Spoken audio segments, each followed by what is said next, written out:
Dezislava Maksimova, Bulgara d 49 sena, inżammet taħt arrest preventiv wara li ġiet mixlija li kkaġunat feriti gravi fuq is-sieħeb tagħha f'Buġibba. L-akkużata legatament qabdet sikina meta kienet f'tilwima mal-vittma fil-kċina u tagħtu bija fuq sidru. U għamel ukoll xi ħin fil-periklu li jitlef ħajtu iżda mbagħad qaleb għall-aħjar.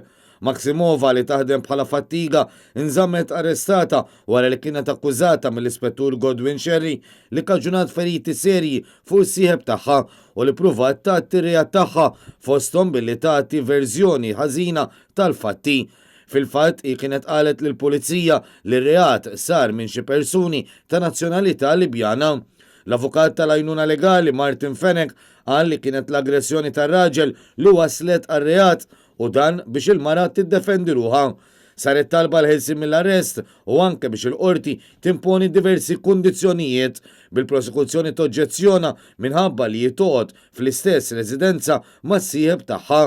Il-Maġistrat Neville Camilleri li qudiemu stema dan il-każ qal li l-qorti mhijiex konvinta li l-Bulgara kienet se żomm mal-kundizzjonijiet u għalhekk ordnat li għalissa jitinżamm taħt arrest preventiv.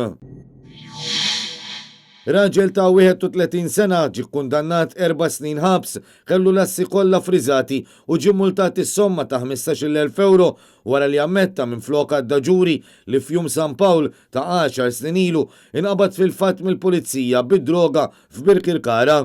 Quddiem l-imħallef Giovanni Grixti, Neville Mamu ammetta li fl-10 ta' frar tal-2010 u fil-jiem ta' qabel flimkien ma' persuni oħrajn ftiem biex ftit anqas minn 5 kilogrammi ta' droga tispiċċa fis-suq Malti u tiġi mibjuwa għad-dannu ta' diversi persuni u biex isir qlieħ minn attività illeċita. Il-qorti qiset il-fattur tal-ammissjoni bikrija tal-imputat u kundannatu għal terminu ta' priġunerija ta' 4 snin, multa ta' 15,000 euro u l-konfiska favur il-gvern ta' kull flejjes u proprjetà, mobli u immobli tal-ħati.